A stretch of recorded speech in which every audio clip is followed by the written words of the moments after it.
Good morning, Quasar Markets Live. I am back with the president of the Blue Collar Investor Corp himself, Dr. Alan Ellman, with a great segment today. Dr. Ellman, how are you doing? Doing terrific, Howard. How are you? I'm doing really well. Markets, and transparency to everybody. Today is the day that all of the deep seek news has been hitting, and the markets are a little bit in turmoil. So I do really appreciate, with all the volatility of the market today, that you spared some time for us, Dr. Ellman.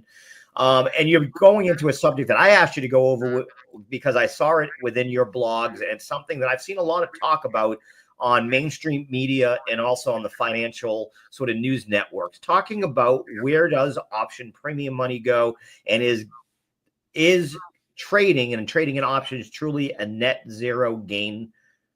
And this is going to break it down. So I love it. Yeah, a lot of times investors in options will sell an option because I'm on the sell side of options with covered call writing and cash secured puts. And they'll sell an option, then they'll go into their brokerage account and they'll go, wait a minute, I just sold an option. Where's the money? It's not reflected in my account balance. I thought it would go up. As a matter of fact, sometimes it goes down. How could that Right. possibly be? And yet they take a look. The trade was in fact executed. Where's the money? So our discussion today will show various brokerage accounting formulas and where that money actually is. So we sell a covered call or cash secured put. Now that money we know is in our cash account, and we can actually use it. A lot of times, if I'm selling 100, 125 option contracts per month, I'll take that revenue and buy more shares and sell more contracts. So I'll compound my money instantly. The money's there. But when Right. you take a look at your account balance, it's not there. It's confusing to a lot of retail investors. So how come the account didn't go up? Maybe it even went down. We Yeah, don't know. I was not nicely surprised by this a few times in the past. That's why I think it is such a great subject for our viewers to learn a little bit about, because it is not as intuitive as one would think sometimes. Yes, and that's why we're going to talk about unearned income or revenue, because that I'll first start with something that a general example that everybody is familiar with, right? Unearned income is income that has an attached liability. For example, most of us have purchased airline tickets. I travel all the time, all over the country to do my speaking commitments. So about 2 months before my commitment, I'll go online and I'll purchase an airline ticket. Now, the airline receives that income, but it's not earned income because they haven't provided what they have to provide to me, which is the airline trip. The So service. therefore, it is unearned income. So they have to have some kind of brokerage accounting to discern between income that has in fact been earned once I take the flight versus that is currently unearned because I haven't yet taken that flight. So that income then is unearned until the event actually takes place.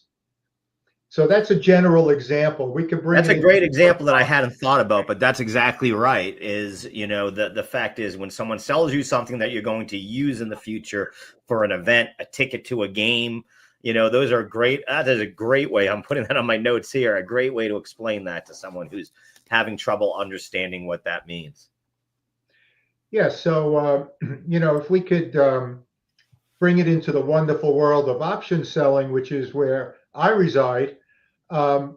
When we sell an option, the airline ticket, so we're selling the option, the airline's selling the ticket, we now have an attached obligation, our contractual obligation to either buy or sell 100 shares of that underlying security, depending on if we're selling calls or puts.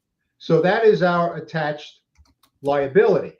So until that liability ceases, that income that we do in fact receive is considered unearned income, and the brokerages will account for it in a different way than it will once that commitment ends. So there are three ways, Howard, that commitment can cease. Number one, we could buy back the call. We can close the call. You sell a covered call and buy it back. Now, I do that all the time. Right. Consider rolling the option. I may want to roll the option out to the next contract cycle. I may want to roll it up or down, or I may just close it and wait and see if the price of the stock rebounds, and then sell the same option again in the same contract cycle. I call that hitting a double, two income streams in the same contract cycle. But I do that by buying back or closing the option. So that's one way the contract commitment will cease. Another way is if the option is in fact exercised, and Right. the sell side of options. So if we sell a call, we have to sell our shares. If we sell a put, we have to buy the shares. And at that point in time, our contract commitment ceases. And then the broker can show the option, the final realized option credit or debit at that point in time. And the third way is that if the option expires out of the money with no intrinsic value and therefore expires worthless. So those are the three ways that the contract commitment can cease, and then it will be reflected differently than when you first initiate the trade and wonder, where the heck did my money go? Right. Absolutely. Hey, Howard, before you move on, Yep. If I could just throw something else out there that's a little bit outside of what we're discussing today. Sure. Looking at those three ways of ceasing the contract, there is a myth out there about options that you may have heard of that says 90% of options expire worthless. And that is inaccurate, but it's amazing how many times you read that over and over again on the internet. 90% of options expire worthless. That is not true. What is true is that 10% of options, and these are approximations, Howard. Right. 10% of options are in fact exercised. But of that remaining 90%, 55% are closed. Like I was talking about before. I'll buy back the option, maybe roll it, maybe sell the stock or whatever. But 55% approximately are closed, leaving only 35% that expire worthless. So while I was on that it is a great point, because you hear that all the time, bandied about, and it isn't correct. It's about that exercise that we've talked about here, that, as you've said, doesn't happen nearly as much as you think, because most people just sell the actual option before exercise. Right.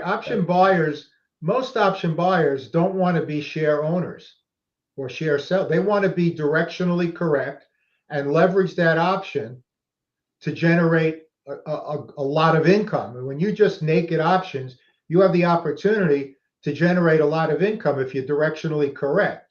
Of course, you have to overcome the premium you pay, and then you have to overcome theta, time value erosion. But if you could do that, you have an opportunity. But of course, there's greater risk with naked options than when you're on the sell side. Absolutely.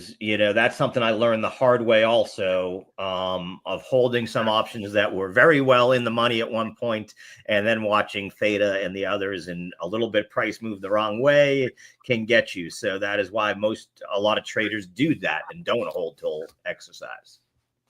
Yeah, I mean, if you have a high personal risk tolerance and your goal is to make a greater return quicker, then naked options could be for you. But if you're more conservative, like I am, you have a low personal risk tolerance, then you might want to consider being on the sell side with these low risk strategies. Right. Absolutely. So when we're looking at the broker accounting process, the cash when we sell an option is in fact in our cash accounts. And I said before, available for trading. I do this all the time because I'm selling a lot of contracts every week, every month, and I'm compounding that money right away. But when tabulating our actual account value, until our contractual obligation ceases, the broker will factor in the debit that it will cost us to buy back that option. That Right. will be reflected in the total value of our brokerage account. So the moment we sell the option, let's say I use $2. We sell an option for $2 a share. Well, we sell at the bid. If we were to buy it back, we buy it back at the ask. The ask is higher than the bid.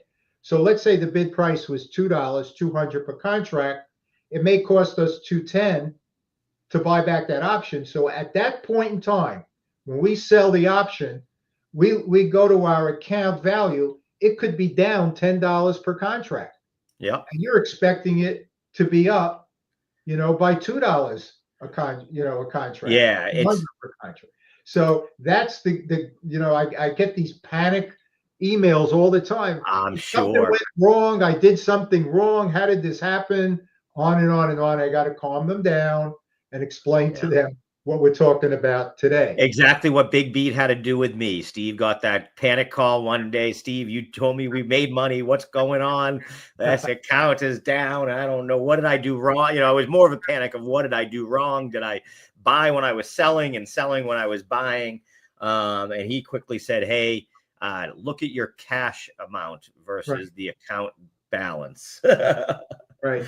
And you know what? I could think back to the mid 1990s when I started teaching myself these strategies and panicking myself. Yeah, well, it does because I mean, I think every trader has that same fear. Did I enter the wrong trade? Did I not look at my numbers correctly? And did I fat finger it, as we call it in the crypto world, something there? I did that once. I once sold a crypto at 16 cents a share when I meant to sell it at $16. So I am very good at making sure I don't do that anymore. Yeah, last year I published my 9th book, and during the trading year of 2022, I used this blueprint for streamlined approach to covered call writing. And what I did was I took a screenshot of every single trade that I made, the initial trade, any trade management techniques that I used, the end of the month results, compared it to the S&P 500, and I took a screenshot of every single trade that I made. And I was very careful through the year because I knew that if things worked out the way I expected them to, that I would be publishing a book, which I ended up doing. And I was so careful. But you know what? There were 2 or 3 times during that year when I did enter a wrong trade. For example, I may have bought 400 shares when I should have bought 300 shares, something like that. And I'm saying to myself, boy, I'll tell you, I've been doing this for so long, and I'm being so careful because I knew there was a good chance it was going to be a published book. And yet I still, over the year, made a couple of mistakes. So no matter how seasoned you are, if you're human, there are going to be some mistakes. Yeah, without a doubt. And, like you said, what you have to be wary of is that as we become veteran traders, we tend to stop looking at them as closely because, like you said, you make hundreds of them a week and you think, I got this down. I annoy people because I sit there and I pull my finger out and I'm looking through everything because I've just done it. Once you make that mistake once or twice in the wrong way, especially in crypto where that order gets picked up instantly and you just lost, $15 a share, it gets you quickly. Well, that Howard is, I think the way I got good at this is by making mistakes. Yeah. And whenever I lost money in a trade, I would always go back over and over again and say, how could I have avoided those losses or even mitigated those losses? Or even when I had a nice gain, is there a way that I could have made even more money with that trade? And I would analyze it. And so I always tell people, if you make a mistake, it's not the worst thing in the world. Don't kick yourself, because just review what you did wrong and make sure it never happens again. And then you'll have years and decades of never, ever making that mistake again. So it can actually become something very valuable and positive in your investment lifetime. Absolutely. And changes habits. What I learned from me was the one that I would constantly be correcting. Luckily, before I sent it, was either buy to open or sell to open. It was automatically selecting one. And I wasn't the first thing you should, for me, and the app that I use is select the right one. I'd start looking at numbers and do stuff and not look to see if it was on the seller or the buy. So now the first thing I do is I hit that. So you learn hopefully from your mistakes. That's the key. Most brokerages, before they'll execute the trade, after you enter everything, they'll give you an opportunity to review the trade. Yeah. I say to your viewers, and I'm sure you haven't also, do it. I do. And you know what? I actually like Robinhood, which to me is, probably the worst interface of some of the interfaces. They actually ask you, are you expecting to get a credit or to pay a debit? Oh, interesting. And I like that component too, because, it gets you in the right page. So because they've had so many problems, and it shows you how many people have had these issues, that platforms have gone out of their way to make it a little bit more easy to review or make you review things. So, Howard, right now there's a screenshot. I don't know how easy it is to read for your viewers, but I could just kind of summarize it. I did highlight it in colors. So the stock positions are highlighted in yellow, and you'll see those also show positive numbers as far as account value is concerned. Now, all the way to the right, the yellow reflects the gain. It just so happens that this was taken from one of my brokerage accounts. They were all positive, so that means the shares went up since I purchased them, but they could have gone down, but they show positive values as far as that total portfolio value. Now, in the brown highlighted cells, those are the options, and you could see that they're reflected with a negative amount. Sometimes in some brokerages, they just bracket it in red, which means the negative value. And that will reflect the cost to buy back or close that option. So the cash is in your cash account, like Big B told you, check your cash account. All right. But as far as the broker is concerned, it's still a negative value until your contractual obligation ceases. So you see all the negatives in the brown cells for the options, and you see all the positives in the yellow cells for the actual underlying securities. Right. Yeah. Yeah, and like I said, it was confusing for me at first. And then what I guess we should also tell them is what it is your brokerage is giving you margin, whether you realize or not they are, in theory. And part of that goes to the settlement was T+2, now down to T+1. And the way that your account works, you are being issued a margin, even though you might not realize that you are. Yeah, I mean, you could. I do this all the time. You could use that money right away. I mean, yeah, I do too. I always, in my view, you almost always should. Yeah, I mean, as long as again, we've talked about not every day is a day to trade and so forth, but outside of that, I always take advantage of it. A day like today, if you had we have talked about the 20%, 10% guidelines several times in our discussions. And a day like today, when the market goes down significantly, a lot of those triggers are going to be reached, and automatically those thresholds will trigger the buy back the option, whether it's a monthly 20% or a weekly 10%. Well, now you simply own those underlying shares, and you're free to resell the option if it goes back up, or roll down the option. Or sell the stock if the stock is dramatically underperforming. I wouldn't have a knee-jerk reaction. But again, if those thresholds are reached and you no longer have that option obligation, a day like today can actually turn out to be a good thing, because it gives you the opportunity then to generate another income stream if, in fact, the market starts to recover, which I think there's a good chance that it will. Yeah, I'm a buy the dip guy today. I am waiting until we're done today. I wanted to see things go. I did, like I said, cost average down a little bit on NVIDIA. Yeah, I don't buy the news out of China that big. I think that, this was more of, I heard it said nicely. I think it was Bloomberg this morning.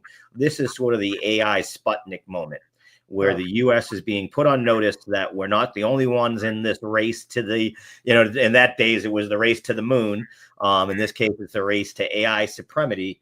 And, it's a long way from over, and it isn't, it isn't all done. That's all I would say. well, if trading for 30 years in the market uh, has taught me not to have a dramatic knee-jerk reaction when the market moves way down like today. It's already started to recover before we started talking, um, or goes way up. Either way, I don't react dramatically. I take a deep breath, Absolutely. When let we're it done shake today, out. I get on with our trading mindset coach, Agnieszka Woods, and as she said, it's okay to react. You don't want to respond all the time. In other words, let your body get to your emotions are going to kick off. There's not much we can do sometimes after like you said, after 30 years, you might be able to calm your nerves on a day like today. But for those of us that have only been in for a few years, all these inputs coming in, you get a little nervous. Take all that in and let it digest before you actually make that reaction with your finger sometimes. You said a very important word, Howard. You said the word emotion. Yeah. Now, I think the best traders, investors are the ones that learn how to take emotion out of the equation. Without a doubt. I always tell people if they're a good poker player, they're going to be a good trader. Oh, If you're, I feel a lot of the same principles come into play. And that those folks that have that ability to stay calm when there's money on the table. Yeah, and you've probably been in that case. I don't know if you're a golfer. We never talked about it. I love to golf. And there are some people I can play with that are friends of mine that I know if I say even $1, hey, $1 if you make that putt, that they're going to miss a 2-footer. It doesn't matter. They can't handle the pressure. So those are the people I tell don't trade in the market. They're the ones that do need brokers. yeah, no, I don't. I don't play golf and I don't play cards for money, but I know people who do, and I know exactly what you're talking about. If there's a pot for $5, which makes no difference to any of these guys, I Yep. mean they're going to play like that their life depends on it. Yep. So if you can develop a system of investing and trading where you have confidence in that system and you stick with it, that doesn't mean you can't tweak it if you find a way of improving it. But if you stick with that system, that means that you've already in your mind know what you're going to do if the market goes way down, way up, or just kind of consolidates. You know exactly what you're going to do because it's part of your system. It's almost automated. And I And do want to point out for our viewers, that's what's so great about the blue collar investor is that all of this has already been done over 30 years. Dr. Ellman doesn't just rest on his laurels. He doesn't look at a trade that made 7% in a, let's say, 30-day period and say, well, that was a home run, nothing to look at here. He looks at his trades, he analyzes them like he spoke about a little bit earlier, looks at what maybe he could have done differently, maybe how he didn't read something or what could have been an option, looking back that could have maximized profits or minimized losses. And that's what's so great about your system. yeah, I mean, I think pretty much over the last 30 years, anything that could happen has happened already. Yeah. Um, if if something new comes up, believe me, I'll deal with it. I'll analyze it, and I'll come up with some kind of rule, guideline, formula, algorithm, whatever to deal with it. But again, over the last 30 years, trading 100 to 125 contracts every month, um, probably most of what could happen has already happened. You've seen it all, so to speak. Yeah. So just to kind of summarize, Howard, when we sell an option, the cash is in fact in our cash account, but will not be reflected in our total portfolio value because it's unearned income until that contract obligation ceases to exist. Now, the cost to close values, the value of our portfolio, factoring in the cost to close, that number will change as the value of the option premiums change. So it won't be the same on day 1 as it is on day 4 and day 6. That number will keep changing. But what you need to know is that when the contract obligation ceases, that your final option credit most of the time could be a debit if you buy it back at a higher price. Most of the time it'll be a credit, will then be reflected at that point in time when the At the contract end of the ceases trade. to exist. Yes. Awesome. Yeah, I mean, like I said, it's, we're trying to get through some of the little hiccups that I've run through over the years, or other traders that I know have had, those we're trying to take away those oh no moments here at Quasar Markets. And that's one of them that I know a lot of people had, that I definitely went and, just couldn't figure out for the longest time. So I really thank you for putting that into terms. And I never heard that airline one, which is a great analogy to use to further understand it. Because I knew that it showed in my cash and it didn't show necessarily in my overall account, but I didn't understand sort of a good way to explain it. So I really want to thank you, because it gives me a good, way to explain it to younger traders, and not necessarily younger, but newer traders. Well, you picked a good topic, Howard, because I would say a very large percentage of new options traders experience this. And so it was a good topic to select, and I thank you for that. Thank you so much, Dr. Ellman. Like always, this will be showing all week here on Quasar Markets. February is going to be full of the blue collar investor. We're going to have every day, Monday through Friday. We're at a point where we can fill the entire month, actually, with the shows that we've done already over the last few months. So I'm going to do it every day at 12:30 p.m. Eastern Standard Time. You will be able to see Dr. Ellman and myself and go over all of the videos that we've done, so that by the beginning of March, we'll have you ready to start making some covered call positions. Sounds great. Appreciate it. Thank you so much.